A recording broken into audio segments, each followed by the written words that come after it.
The Vorthach had ruled the galaxy for over 3,000 years, and they had never not once asked anyone for help. Why would they? When you're an 8-foot-tall apex predator with retractable claws that can slice through titanium, razor-sharp teeth designed to crack bone, and a natural ability to see in complete darkness while moving faster than most species can blink, you don't exactly need a support group. But here's the thing about being an unstoppable force of nature.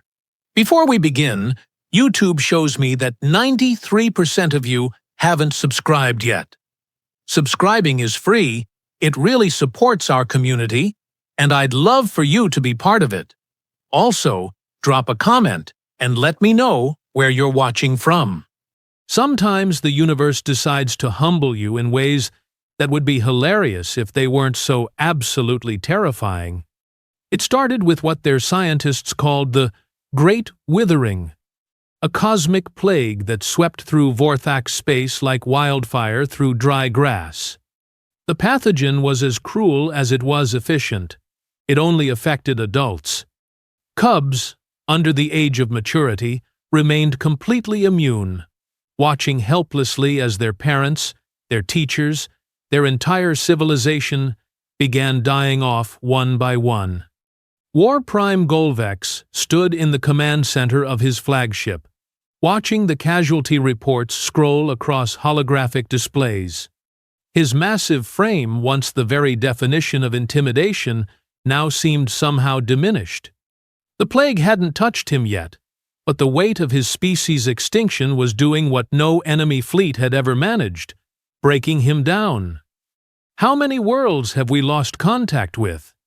he asked, his voice carrying the low rumble that made other species translators struggle with frequency modulation. 18 systems have gone completely silent, War Prime, replied his aide, a younger Vorthach who still retained the cocky swagger of youth. Another 30 are reporting casualties above 90%. 90%. The number hung in the air like a death sentence, which, let's be honest, it pretty much was.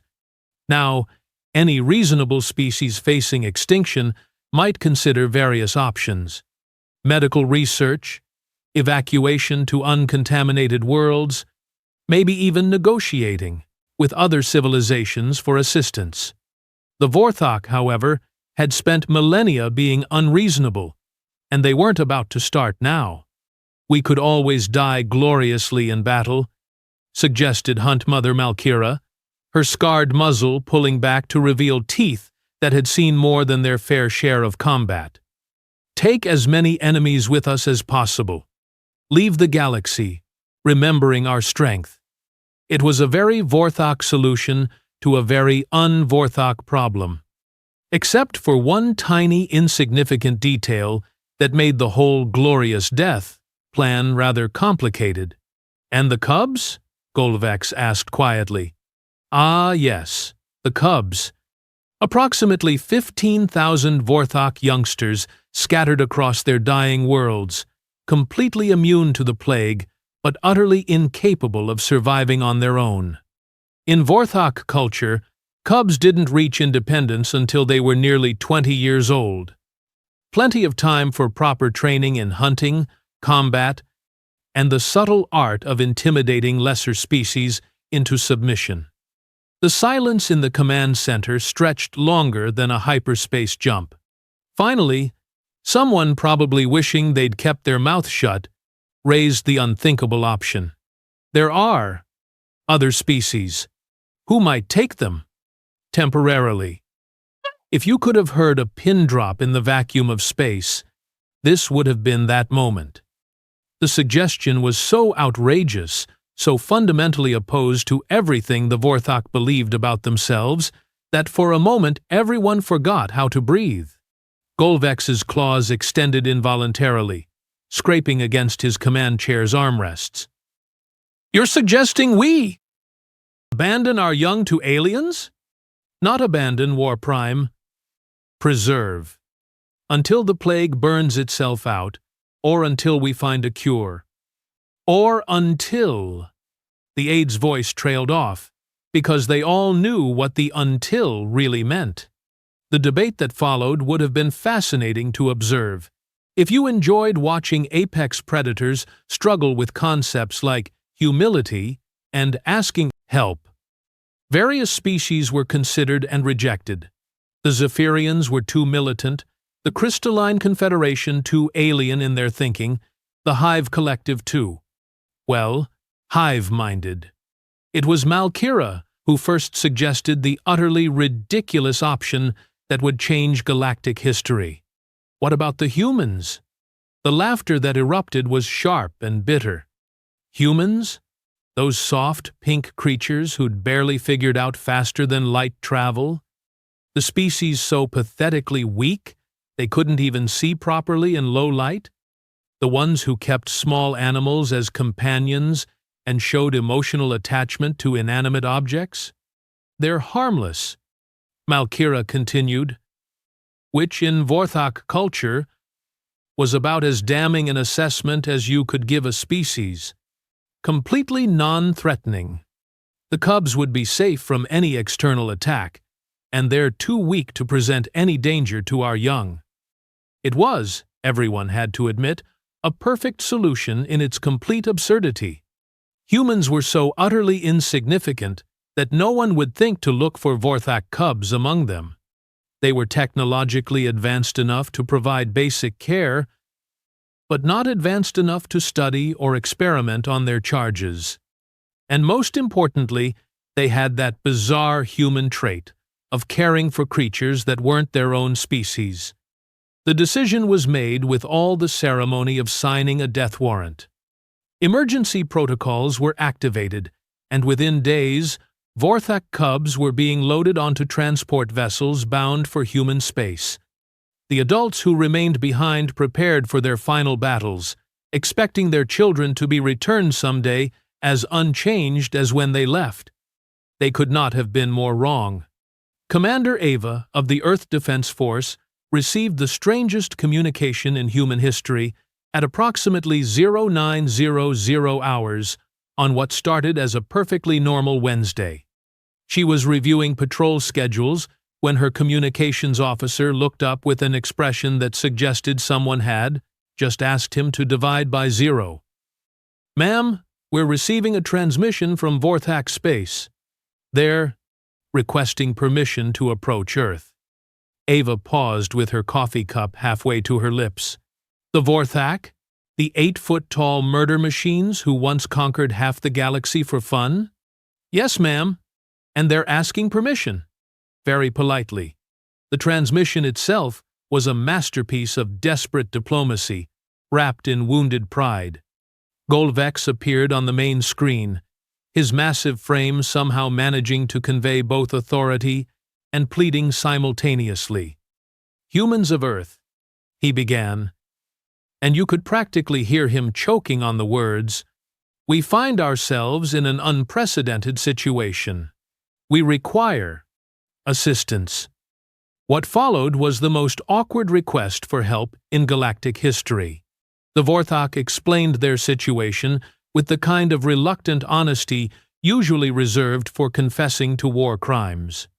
Their species was dying, their cubs needed temporary guardianship, and humans were their only option. "We ask nothing more than basic care for our young until we can reclaim them," Golvex concluded, his pride visibly hemorrhaging with each word. "They are manageable at this age." Dr. Nathaniel, Earth's leading xenobiologist, watched the transmission with growing amazement. Did he just ask us to babysit the most dangerous predators in the galaxy? "I think he did," Ava replied, setting down her coffee with the careful precision of someone trying not to drop it. "And I think we're actually considering it." The cubs arrived 3 days later in transport ships that looked more like prison vessels than passenger craft. As the first cargo bay opened, revealing the Vorthach young, every human present experienced the same moment of absolute terror, followed by an even more absolute case of cognitive dissonance. The cubs were, without question, terrifying. Even at their young age, they stood nearly 5 feet tall, with developing muscles that suggested they could probably bench press a small vehicle. Their claws were already sharp enough to leave grooves in the transport bay's metal flooring, and their teeth were beginning to show the distinctive Vorthach points that would eventually become legendary weapons of war. But they were also, undeniably, scared children. Zoe, a civilian volunteer who'd signed up thinking she'd be helping human refugees, found herself staring at a tiny Vorthach cub who was trying very hard to look fierce while obviously fighting back tears. The cub, who she would later learn was named Velnara, stood at the front of the group with her shoulders squared and her small claws extended, making what was probably supposed to be an intimidating growl. It sounded more like a kitten with a head cold. "Oh, honey," Zoe heard herself saying, and before anyone could stop her, she was walking toward creatures that could theoretically tear her apart without breaking a sweat. "It's okay. You're safe now." What happened next would be debated by xenopsychologists for decades. Velnara, confronted with something her species had never encountered, genuine compassion from a creature she'd been taught was inferior, simply broke down. The fierce growl dissolved into something that sounded suspiciously like sobbing, and suddenly Zoe found herself with an armful of alien predator who just wanted her mommy. The other humans, witnessing this impossible scene, experienced what could only be described as a species-wide activation of parental instincts. It didn't matter that these cubs could grow up to conquer star systems. Right now, they were frightened children far from home, and that was all that mattered. Dr. Nathaniel approached the largest cub, Qualmesh, who was clearly trying to maintain some kind of authority over the group despite being obviously terrified. "Hey there, big guy," Nathaniel said softly, extending his hand in the universal gesture of peaceful intent. "I'm Dr. Nathaniel. What's your name?" Qualmesh looked at the offered hand as if it might explode, then, slowly, cautiously, reached out with one massive claw to touch Nathaniel's palm. The contact lasted perhaps 3 seconds, but it was enough to establish something that had never existed before in galactic history: trust between humans and Vorthach. Within hours, the impossible was happening. Human volunteers were setting up sleeping areas for creatures that should have been kept in maximum security containment. Cafeteria workers were researching Vorthach dietary requirements and discovering that, despite their fearsome reputation, the cubs were actually omnivores with a particular fondness for sweet fruits. Ava watched the proceedings with a mixture of amazement and growing concern. "Nathaniel," she said quietly, "are we sure this is a good idea? These things are going to grow up to be apex predators." "Maybe," Nathaniel replied, watching as Zoe showed Velnara how to use a tablet computer, the young Vorthach's claws making delicate tapping sounds against the screen. "But right now, they're just kids who need help. And helping kids, well, that's what humans do." It was, Ava had to admit, an absolutely insane plan. Taking in the young of the galaxy's most dangerous species and treating them like, well, like children. The other galactic civilizations would probably think humanity had finally lost what remained of its collective mind. They had no idea how right they were. And they had even less idea how spectacularly wrong that assessment would turn out to be. If the Galactic Council had a betting pool on most likely to cause diplomatic incidents, what happened over the next 6 months would have bankrupted everyone who didn't put their money on humanity. It started innocently enough, if you could call anything involving Vorthach cubs innocent. The first week was mostly about logistics, figuring out sleeping arrangements for creatures who could accidentally claw through standard bedding, determining proper nutrition for growing apex predators, and establishing basic communication protocols with beings who spoke in subsonic growls and throat clicks. But humans, as it turned out, had a rather unique approach to childcare that didn't appear in any xenobiology textbook. Dr. Nathaniel was the first to notice something unusual during his morning rounds. He found Velnara in the common area, sitting cross-legged on the floor with 3 human children who were showing her how to play a simple card game. The sight of a developing galactic superweapon learning to count to 21 should have been terrifying. Instead, it was oddly heartwarming. "Velnara?" he said gently. "How are you adjusting?" The young Vorthach looked up with those distinctive amber eyes that would someday strike terror into enemy fleets. "The human cubs are teaching me, 'Go fish,'" she said in heavily accented standard. "It Island. Strategically interesting." Nathaniel blinked. "Strategically interesting?" "Yes. One must observe behavioral patterns, calculate probability of deception, and adapt tactics based on opponent responses. Very educational." And that, right there, was the first sign that something unprecedented was happening. Velnara wasn't just learning a card game, she was learning to analyze, to strategize, to think beyond the simple attack until everything stops moving. Philosophy that had defined Vorthach culture for millennia. But the real chaos started when Zoe made what she later described as a perfectly reasonable decision under the circumstances. It happened on a rainy Thursday afternoon. Kalmesh, the largest and most aggressive of the cubs, had been moping around the facility all day. He kept making low, frustrated growling sounds and occasionally swiping at the air with his developing claws. To any Vorthach adult, this would have been recognized as normal behavior for a young warrior dealing with confinement. Zoe, however, looked at him and saw a bored kid who needed some exercise. "Come on, big guy," she said, grabbing a synthetic rubber ball from the recreation supplies. "Let's go outside." What followed would become legendary footage in xenological circles, assuming anyone was brave enough to study it. Zoe, armed with nothing but maternal instincts and a complete lack of common sense, taught a baby apex predator how to play fetch. The first few throws were tentative. Kalmesh stalked the ball like it was dangerous prey, approaching with all the caution his species typically reserved for armed opponents.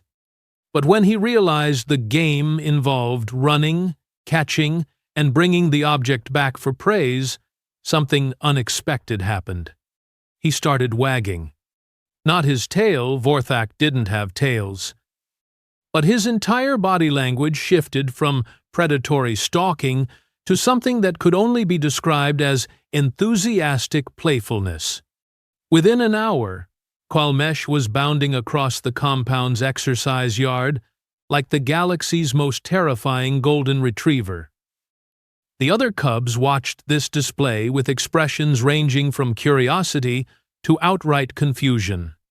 Hulvain, the thoughtful strategist of the group, approached Zoe with the kind of careful deliberation that suggested deep philosophical questioning. "Why do you throw the sphere only to desire its return?" he asked in his precise, formal way of speaking.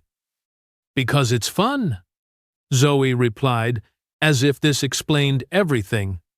"Fun," Hulvain repeated the word like he was testing its flavor. In Vorthach culture, activities were categorized as either useful for survival or waste of energy. The concept of doing something purely for enjoyment was so foreign it might as well have been quantum physics. "Want to try?" Zoe offered, holding out the ball. And that's how the second most dangerous juvenile in the galaxy learned to play catch. Within weeks, the impossible had become routine. Human staff members could be seen throughout the facility, engaged in activities that would have given their xenobiology professors heart attacks. teaching Vorthach cubs to finger paint, reading them bedtime stories, and in one particularly surreal incident, helping them build a blanket fort in the common area.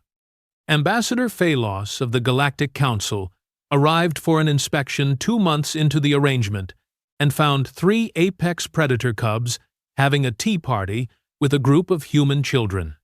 The diplomatic representative stood frozen in the doorway, watching Velnara delicately hold a tiny plastic cup in her massive claws while discussing the weather in broken standard. "What?" Phalos said slowly. "In the name of all that is rational, is happening here?" Commander Ava, who had long since given up trying to explain the situation in terms that made sense, simply shrugged. Childhood, apparently.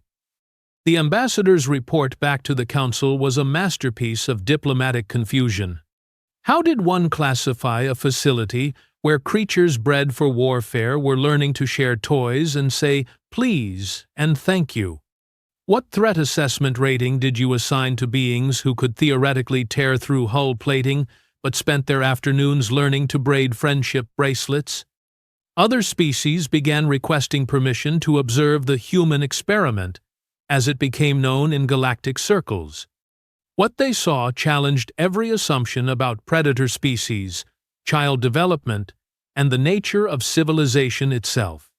The Crystalline Confederation sent a research team who watched in stunned silence as human caretakers gave the cubs bubble baths. The sight of Kalmesh, future terror of the spaceways, giggling as soap bubbles popped against his snout, was apparently so psychologically disturbing that 2 of the observers had to be treated for existential crisis. But the most significant change wasn't in what the cubs were learning, it was in how they were learning to think. Dr. Nathaniel documented the shift in his daily reports. Week 8. Cubs are beginning to exhibit cooperative behavior patterns unprecedented in Vorthach psychology. Today observed Velnara sharing her food with a smaller human child without being prompted. When asked why, she replied, "He looked hungry." This concept of empathy extending beyond pack structure is revolutionary. It wasn't just empathy, though. The cubs were developing problem-solving approaches that combined Vorthach physical capabilities with uniquely human creativity. When a maintenance panel was installed too high for the human children to reach, Hulthane spontaneously created a cub ladder, allowing the smaller humans to climb on his back to access it. The solution demonstrated tactical thinking, cooperation, and most unnervingly genuine concern for beings he could easily have dominated. The breakthrough moment came during what would later be called the playground incident. A group of older human children from the local town had been bullying some of the younger kids who came to visit the facility. It was typical schoolyard stuff, name-calling, pushing, the usual displays of juvenile dominance that humans had been dealing with for millennia. What wasn't typical was the response. Velnara had been playing with some of the younger human children when the bullies arrived. The leader, a particularly obnoxious 12-year-old named Brandon, decided to establish his dominance by shoving one of the smaller kids to the ground. In traditional Vorthach culture, this would have been met with immediate, overwhelming violence. Adult Vorthach would have viewed it as a challenge to pack hierarchy, requiring swift, brutal response to establish dominance.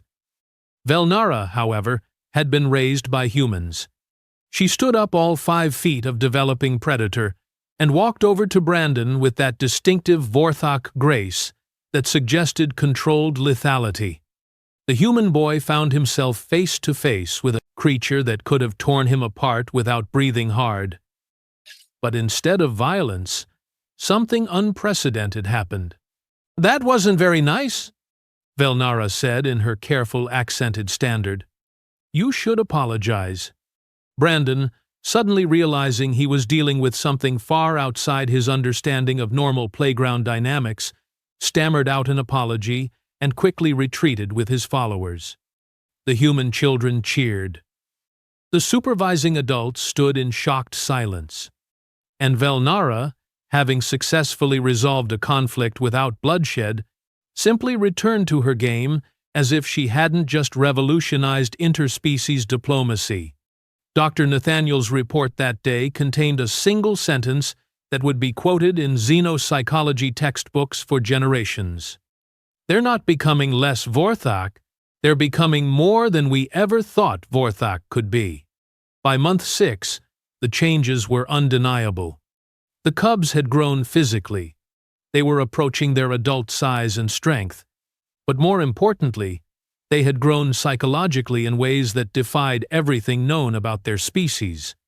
Kalmesh could still move with lethal grace and strike with devastating force, but he also knew how to comfort a crying child and had developed an inexplicable fondness for animated movies.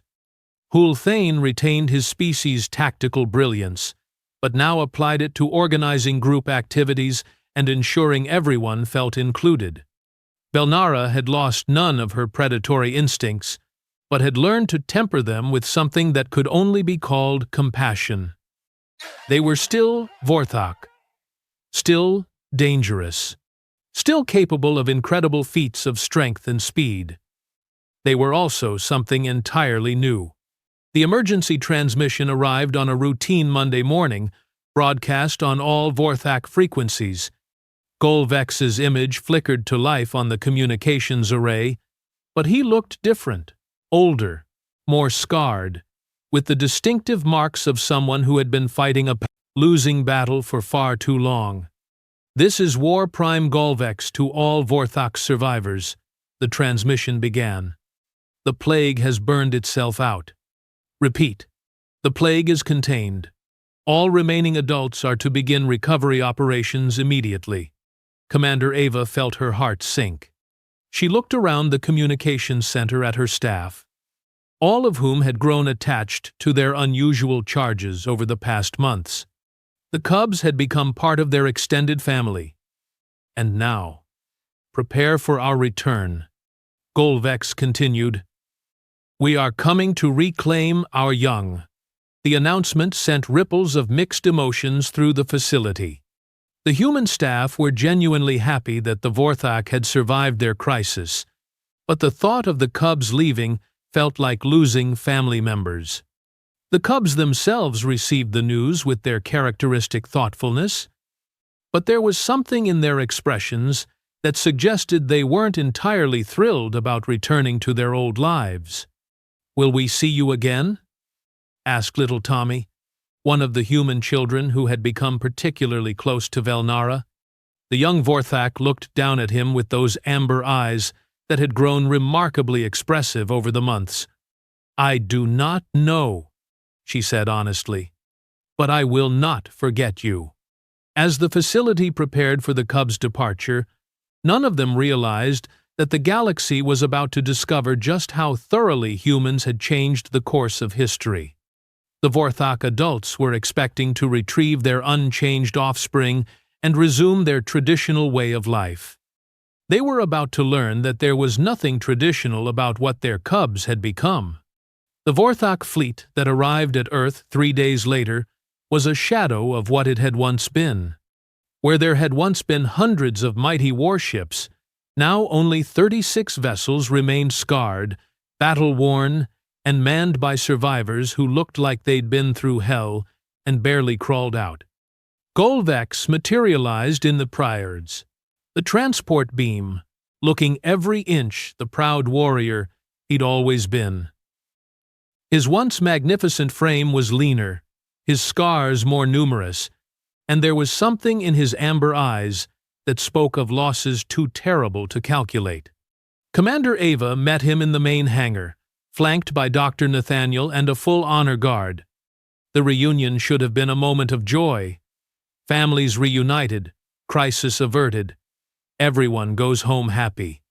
Instead, it felt more like a funeral waiting to happen. "Ava, War Prime Golvex," Ava said formally, "welcome to Earth. Your cubs are healthy. And, well, they're remarkable. I am grateful for your care of our young." Golvex replied, though his words carried the stiff formality of someone trying very hard not to show emotion. The Vorthach will not forget this debt.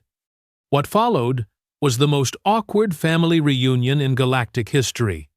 The cubs were brought to the hangar bay, and for a moment, parents and children simply stared at each other across a gulf that had somehow grown much wider than 6 months and a few light years. Malkira stepped forward first, approaching her daughter Velnara with the kind of careful dignity that Vorthach used when greeting respected equals. "My daughter," she said formally, "you have grown strong." Velnara looked up at her mother, really looked at her, with those thoughtful eyes that had learned to see beyond surface appearances. "Hello, mother," she replied in the same formal tone. Then, after a pause that stretched like a held breath, she added something that made every Vorthach in the hangar freeze. "I missed you." The admission of emotional attachment was so fundamentally un-Vorthach that it sent ripples of confusion through the assembled adults. Vorthach didn't miss things. They survived, they conquered, they endured. They didn't form sentimental attachments to absent pack members. But Qualmesh was already making things worse. Instead of approaching his father with the proper submissive posture of a cub greeting a superior, he walked up and, in full view of the horrified adults, offered his hand for a handshake. He said simply, "It is good to see you alive." The simple human gesture of greeting, performed by a Vorthach, had approximately the same effect as if he'd started tap dancing. His father, a scarred veteran named Tholvex, stared at the extended hand as if it might explode. "What is this?" "Behavior," Tholvex asked slowly. "It is called a handshake," Qualmesh explained patiently. "It is a greeting that shows respect and peaceful intentions."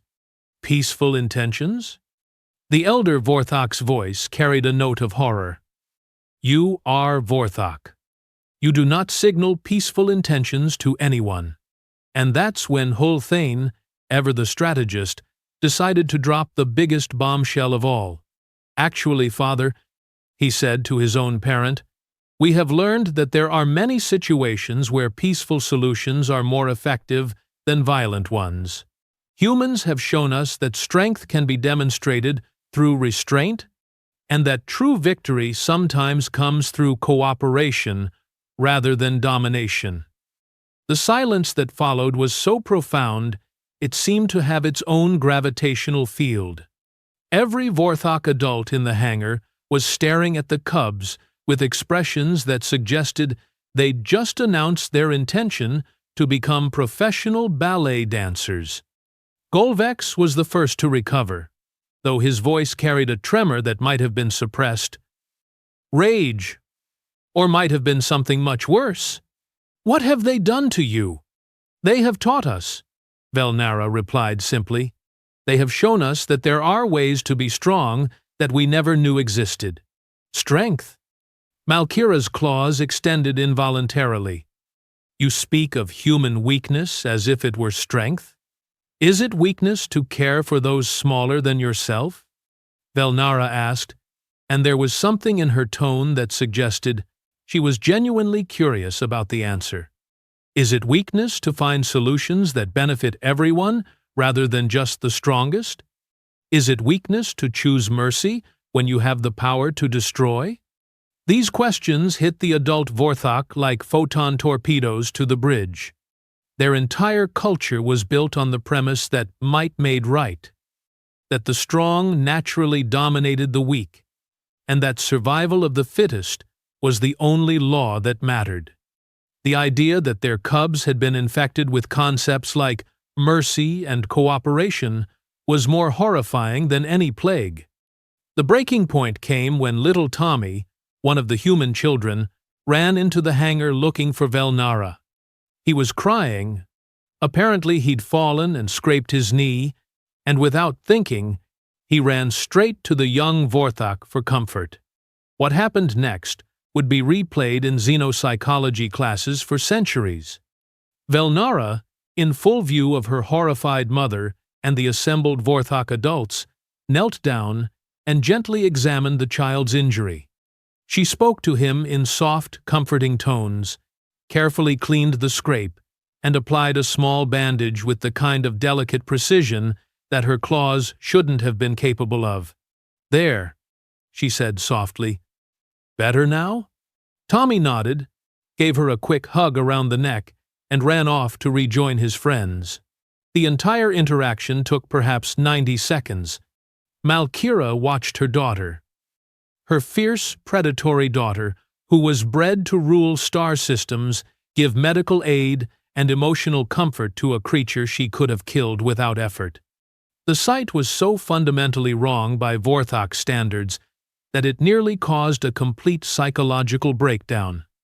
"What have they done to you?" she whispered, and this time there was no mistaking the horror in her voice. "They have made us better," Hulthane replied, and his quiet confidence was somehow more disturbing than any violent outburst would have been. The confrontation that followed was like watching a collision between two different universes. The adult Vorthach, desperate to reclaim their traditional culture, tried every method they knew to reassert proper pack hierarchy.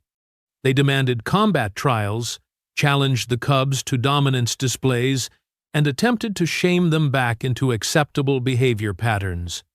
The cubs responded with patient explanations, gentle refusals, and the kind of calm reasoning that drove their parents to distraction. They weren't being defiant. Defiance was still recognizably Vorthach. They were being something much worse. They were being thoughtful. "You will return with us immediately," Golvex declared finally. "These human influences will be corrected through proper training. With respect?" "War Prime," Velnara said, and the fact that she was showing respect rather than submission was just another nail in the cultural coffin. "We would prefer to discuss this rationally." "Rationally?" Tholvex's roar shook the hangar bay. "Vorthach, we do not discuss. We command, and you obey." "But why?" Kalmesh asked, and the simple question somehow carried more devastating force than any weapon. Why should we obey commands that serve no logical purpose? Why should we embrace solutions that create unnecessary suffering? Why should we choose violence when better alternatives exist? The adult Vorthach found themselves in the impossible position of trying to argue against logic, compassion, and effectiveness. Every traditional response they offered was met with calm questions that exposed the arbitrary nature of their cultural assumptions. It was like trying to fight smoke. Every attack passed harmlessly through their target without making any impact. Dr. Nathaniel, watching the proceedings with professional fascination and personal concern, finally stepped forward. "Perhaps," he suggested carefully, "this would be easier if we could arrange some private time for families to reconnect." It was a diplomatic way of saying, "Maybe you should hash this out away from the cameras," but everyone understood the subtext. The cubs were brought to private quarters, where they could speak freely with their parents away from the judging eyes of both species. The conversations that followed would remain classified for years, but the results were visible to everyone. The adult Vorthach emerged from those meetings looking like they'd been hit by asteroids. Some appeared angry, others confused, and a few seemed to be experiencing the kind of existential crisis usually reserved for philosophers contemplating the heat death of the universe. Golvex called for an emergency council session that evening. The surviving adult Vorthach gathered in their flagship's command center to discuss what could only be described as a complete cultural catastrophe. They refused to participate in combat trials, reported Tholvex. "My son says that fighting for dominance is inefficient and psychologically damaging." "My daughter questioned the logic of pack hierarchy," Malkira added. her voice carrying the tone of someone reporting the end of the world. She asked why leadership should be based on physical strength rather than wisdom and experience. Mine wants to know why we solve conflicts through violence instead of negotiation and compromise. Another parent contributed. He says humans have shown him that the strongest solutions are often the ones that benefit everyone involved. The litany of horrors continued. Cubs who refused to show proper deference. Young Vorthach who questioned traditional methods. Children who spoke of concepts like ethical responsibility and long-term consequences, as if these were normal considerations for apex predators. They have been contaminated, declared one of the more traditional voices, infected with human weakness. We must isolate them and begin immediate reconditioning. But Golvex, who had spent more time observing the cubs than the others, held up a massive claw for silence. "Tell me," he said slowly, "when Velnara treated the human child's injury, did she seem weak?" The question hung in the air like an unexploded bomb. When Kalmesh chose to negotiate instead of fight, did he seem incapable of violence? Golvex continued. When Hulthane organized cooperation instead of demanding submission, did he seem powerless? The uncomfortable truth was that the cubs didn't seem weak at all. They moved with the same lethal grace, possessed the same devastating strength, and demonstrated the same tactical brilliance that had always marked their species. But they had added something new to those traditional capabilities, something that their parents couldn't quite define, but couldn't deny, was effective. "They are still Vorthach," Golvex said finally, "but they are Vorthach, who have learned to think beyond our limitations." It was at that moment that the proximity alarms began screaming. The emergency tactical display lit up with contacts, dozens of them, approaching fast from multiple vectors. The ships bore the markings of the Nexus Coalition, a loose alliance of species who had spent centuries living in terror of Vorthach expansion. "Incoming transmission," the communications officer reported. The face that appeared on the main screen belonged to Fleet Commander Nex Thule, a battle-scarred veteran whose species had lost 3 colonies to Vorthach expansion. His expression carried the satisfaction of someone about to settle a very old score. "Golvex," he said with unconcealed pleasure, "how convenient to find you here, so far from home, with such a reduced fleet." The War Prime felt his blood turn to ice as he realized what was happening. The Coalition had been waiting for exactly this moment. The Vorthach weakened, scattered, vulnerable. And they'd chosen to strike now, when the cubs were present, ensuring maximum psychological impact. "The galaxy has waited a long time for this day," Nex Thule continued, "the day when the great Vorthach finally face justice for their crimes. We're going to enjoy this." As battle stations sounded throughout the fleet, Golvex realized that his species faced something worse than extinction. They faced defeat in front of their children.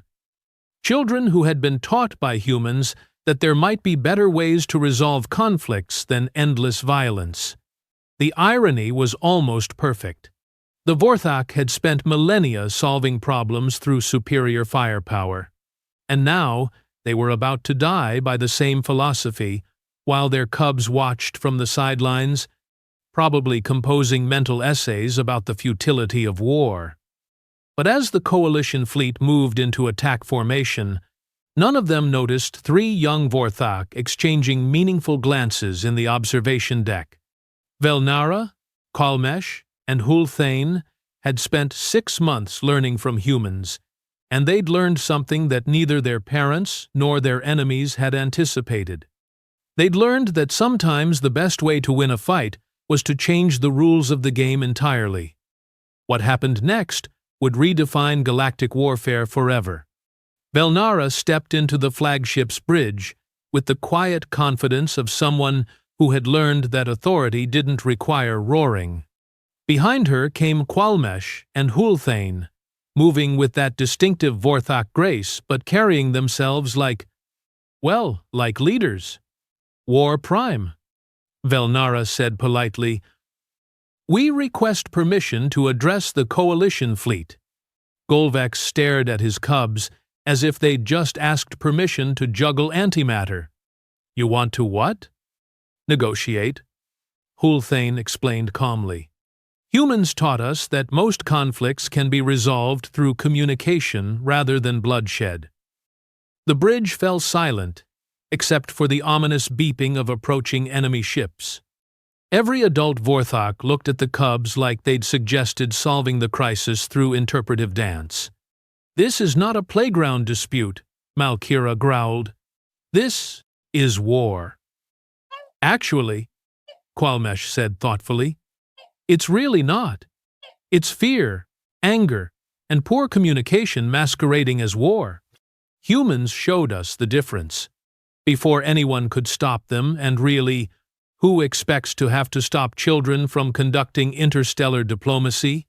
Velnara had activated the communications array. Coalition Fleet. This is Velnara of the Vorthach. I request permission to speak. The transmission crackled with Nexthul's laughter. A cub wants to talk? How amusing. Very well, little predator. Say your piece before we scatter your atoms across space. What followed was the most unprecedented diplomatic address in galactic history. Velnara, speaking with the careful precision she'd learned from human teachers, systematically dismantled every justification for the attack. You fear us because we have taken worlds through violence, she began. This fear is logical. We have caused suffering, and you seek to prevent future suffering. This goal is admirable. Nexthul's smug expression began to waver as the young Vorthach continued. However, your current approach will not achieve your stated objective.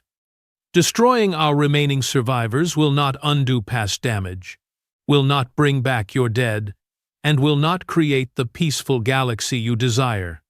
It will simply add more death to an already tragic total. Pretty words from a monster's child, Nexthul snarled, but his voice carried less certainty than before. I am indeed a Vorthach, Velnara agreed calmly. I possess the strength to destroy your flagship single-handedly. But humans taught me that true strength lies in choosing when not to use one's power. They showed me that victory without wisdom is merely delayed defeat. She paused, letting her words sink in across both fleets. You want assurance that the Vorthach will not threaten your worlds again. We can provide that assurance, but not through our extinction. We offer something unprecedented, a new kind of Vorthach, leadership, one that has learned to value cooperation over conquest, negotiation over annihilation. The coalition fleet had stopped advancing. Across the communications channels, confused voices were asking what the hell was happening. Hulthane stepped forward. We propose a demonstration. Allow us to show you what we have learned. What kind of demonstration? Nexthul asked suspiciously. Qualmesh smiled the first time an adult coalition member had seen a Vorthach smile without showing predatory intent. Simple. We will prove that reformed Vorthach are more valuable as allies than as enemies. Stand down your weapons for 1 hour, and we will show you something that will change your perspective on galactic security forever. It was insane. It was unprecedented. It was exactly the kind of impossible diplomatic solution that humans had been teaching the cubs for 6 months. And somehow, it worked.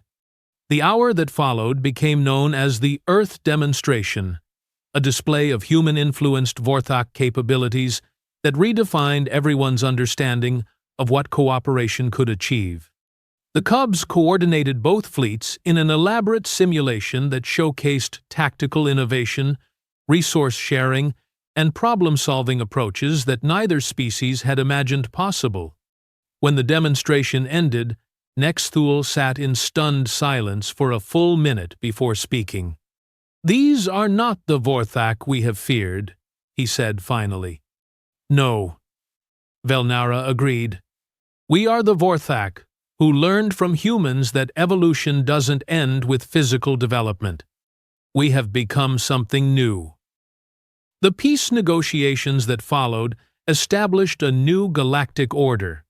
The Cubs didn't just save their parents, they created a template for interspecies cooperation that would influence diplomacy for generations.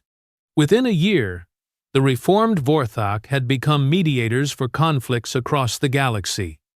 Their unique combination of physical capability and human-learned wisdom making them ideal peacekeepers. Commander Ava watched the Vorthach fleet depart Earth months later. But this time, they weren't leaving children behind.